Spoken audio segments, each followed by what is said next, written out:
सावन अमावस्या को हरियाली अमावस्या कहा जाता है। अमावस्या के दिन नदी स्नान और दान का बड़ा महत्व है। मान्यता के अनुसार इस दिन अपने पितरों की आत्मा के शांति के लिए पिंडदान, तर्पण, श्राद्ध किया जाता है। हिंदी पंचांग के अनुसार सावन मास चल रहा है।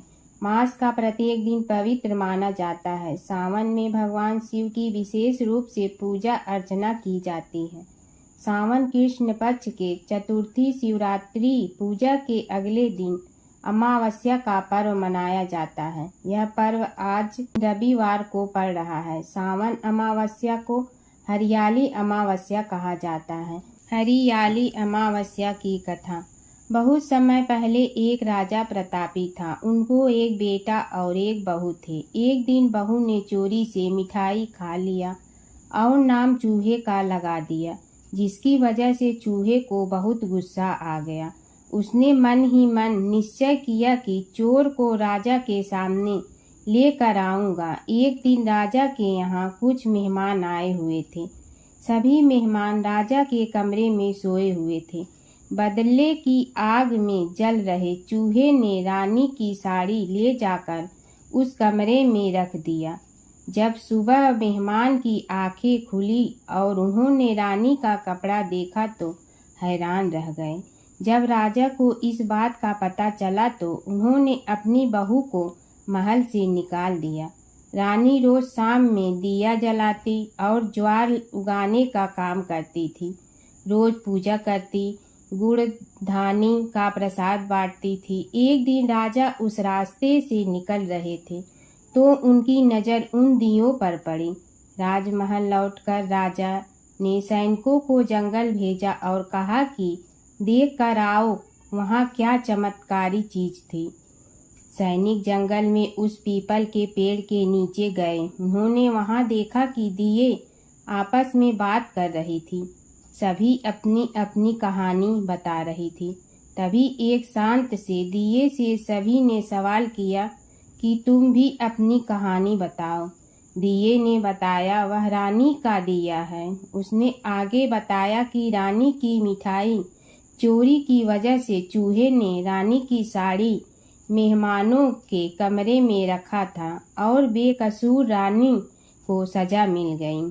सैनिकों ने जंगल की सारी बात राजा को बताई, जिसके बाद राजा ने रानी को वापस महल बुलवा लिया। जिसके बाद रानी खुशी खुशी राजमहल में रहने लगी। 3 पनौती अमावस्या व्रत कथा। एक गांव में सास और बहू अकेले रहते थे और उनका बेटा विदेश में कमाने के लिए गया था। सास और बहू बहुत अच्छे से रहते थे। दोनों एक दूसरे की देखभाल करते थे। एक दिन बहू ने खाना नहीं खाया तो सास ने बहू से पूछा कि आज तुमने खाना क्यों नहीं खाया। तब बहू ने कहा कि सासू माँ, आज मेरा 3 पनौती अमावस्या का व्रत है, इसलिए मैंने खाना नहीं खाया। तब सासू माँ ने कहा कि बहू, ये व्रत क्या होता है और यह व्रत करने से क्या फल मिलता है, मुझे भी समझाओ। तब बहू ने कहा कि सासू माँ, 3 पनौती अमावस्या का व्रत करने से बहुत पुण्य मिलता है। घर में अन्न धन की प्राप्ति होती है, सुख शांति रहती है तथा अटल सुहाग मिलता है और पुत्र प्राप्ति होती है। इस व्रत में प्रत्येक वर्ष अलग अलग खाना खाया जाता है और विष्णु भगवान के मंदिर में चढ़ावा चढ़ाया जाता है या फिर किसी ब्राह्मण को दान दिया जाता है। इस व्रत में पहले साल शक्कर, घी और चावल से बना खाना खाया जाता है। पहले साल व्रत पूर्ण होने के बाद 1.25 किलो चावल और 1 कटोरी घी तथा 1 कटोरी शक्कर का दान किसी ब्राह्मण को दिया जाता है। दूसरे साल जौ, घी और शक्कर से बना खाना खाया जाता है। जब दूसरे साल व्रत पूर्ण हो जाए तो 1.25 किलो जौ, 1 कटोरी घी तथा 1 कटोरी शक्कर किसी मंदिर में चढ़ाया जाता है, फिर ब्राह्मण को दान दिया जाता है। तीसरे साल गुड़, तिल और घी से बने व्यंजन खाए जाते हैं। जब तीसरे साल व्रत पूर्ण हो जाए तो ½ किलो तिल, गुड़ तथा 1 कटोरी घी किसी मंदिर में चढ़ाया जाता है, फिर किसी ब्राह्मण को दान दिया जाता है। इसी ही 3 पनौती अमावस्या व्रत कहा जाता है। फिर बहू ने कहा कि इस व्रत का अगर संकल्प लेते हैं तो इसे पूरा करना जरूरी होता है। अगर पूरा नहीं कर सकते हैं तो सास बहू में झगड़ा और घर में अशांति आती है। तब सासू ने कहा कि मेरी तो उम्र हो गई है, लेकिन तुम यह व्रत करो। और बहू यह व्रत का आरंभ करती है। लेकिन एक दिन बहू ने किसी के कहने पर गेहूं से बनी रोटी खा लेती है और अमावस्या माता इस बात से नाराज हो गई। जो सास और बहू बहुत ही प्यार से रहती थी, इन दोनों में झगड़े होने लगे। सभी गांव वाले भी हैरान हो गए कि यह सब क्या हो रहा है।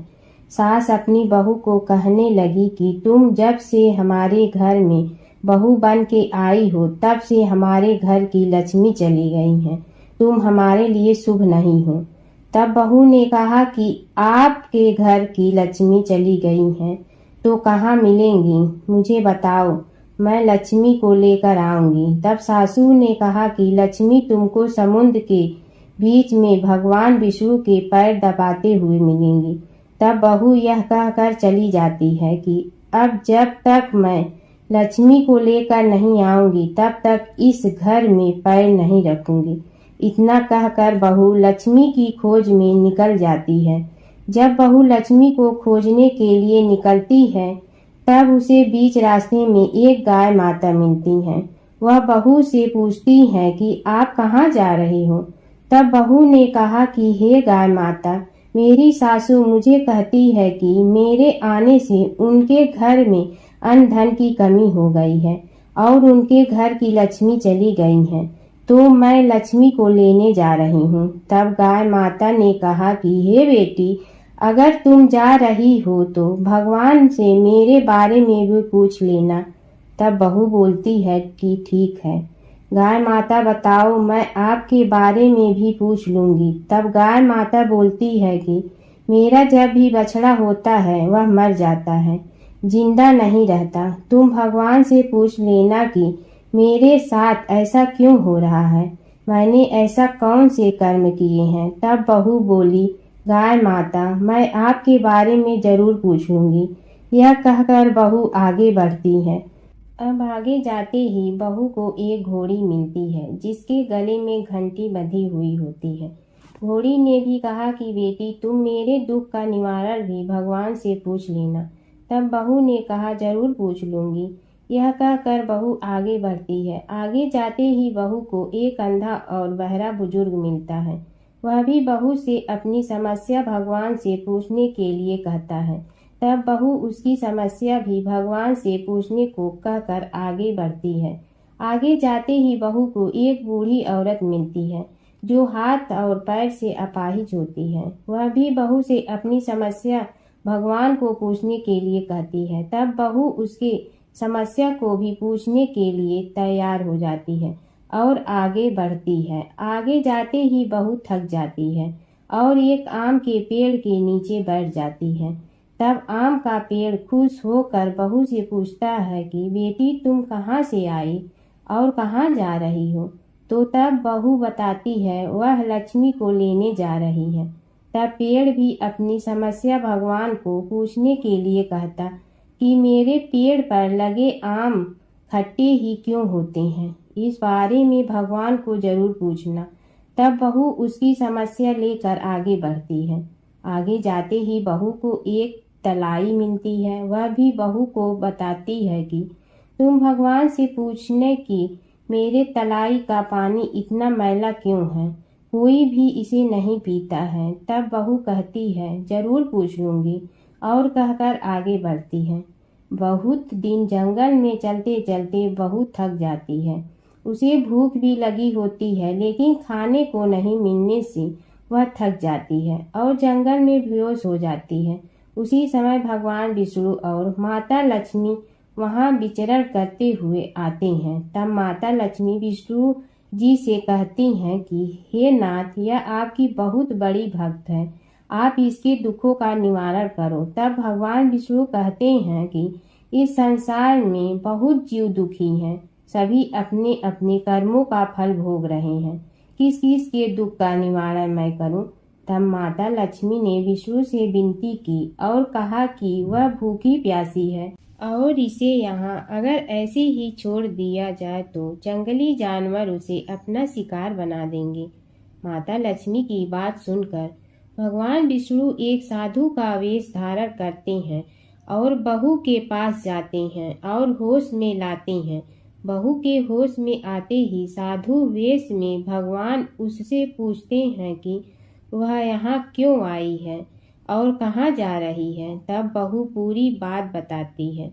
उसकी बात सुनकर भगवान विष्णु और माता लक्ष्मी प्रकट होते हैं। उनके साथ अमावस्या माता भी प्रकट होती हैं। बहू उनके चरणों में गिरकर वंदन करती हैं। अमावस्या माता बहू को कहती हैं कि हे बेटी, तूने मेरे व्रत को खंडित किया है, इसी की सजा मिली है तुम्हें, लेकिन अब मैं तुम्हें माफ करती हूँ और तुम घर जाओ। तुम्हारा घर अन्न धन से संपन्न होगा, तुम्हारा घर सुंदर महल में बदल जाएगा और तुम्हारी सभी मनोकामना पूर्ण होगी। यह सब होने के पश्चात बहू रास्ते में जो भी मिला उन सभी को दुखों का निवारण करने के लिए विनती करती है। तब भगवान विष्णु बोलते हैं कि गाय ने कभी अपना दूध किसी को नहीं पिलाया, उस वजह से उसके बछड़े जिंदा नहीं रहते हैं। तुम उसका दूध भी पिला देना, जिससे उसके बछड़े जिंदा रहने लगेंगे। घोड़ी पिछले जन्म में आटा पीसने वाली महिला थी। वह किसी को आटा पीस के नहीं देती थी, इसलिए उसके गले में चक्की के पाट बांधे गए हैं।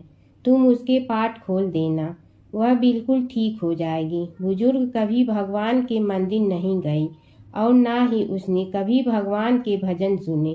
तुम उसको मंदिर ले जाना और दर्शन करवा देना, वह ठीक हो जाएगा।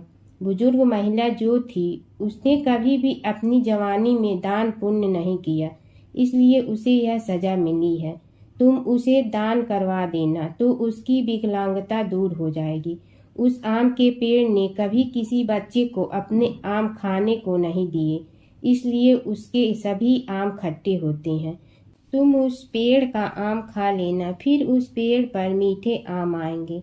तलाई का पानी पिछले जन्म में देवरानी जेठानी थी। वह हमेशा झगड़ती रहती थी, इसलिए उसका पानी मैला है। तुम उसका पानी पी लेना, वह तलाई शुद्ध हो जाएगी। बहू ने भगवान विष्णु, माता लक्ष्मी और अमावस्या माता को नमन करके घर जाने के लिए निकलती हैं और रास्ते में उसे जो जो भी मिला उनके सभी समस्या भगवान के कहे अनुसार दूर करती हैं। सभी उसे आशीर्वाद देते हैं। घर जाते ही उसका घर एक सुंदर महल में परिवर्तित हो जाता है तथा घर में अन्न धन भरा मिलता है। अब बहू सासू से कहती कि सासू माँ, आपने सच कहा था, मैं आपके लिए शुभ नहीं हूँ। मेरे जाने से ही आपके घर में लक्ष्मी आई है। अब आप यहाँ रहें, मैं मरने जा रही हूँ।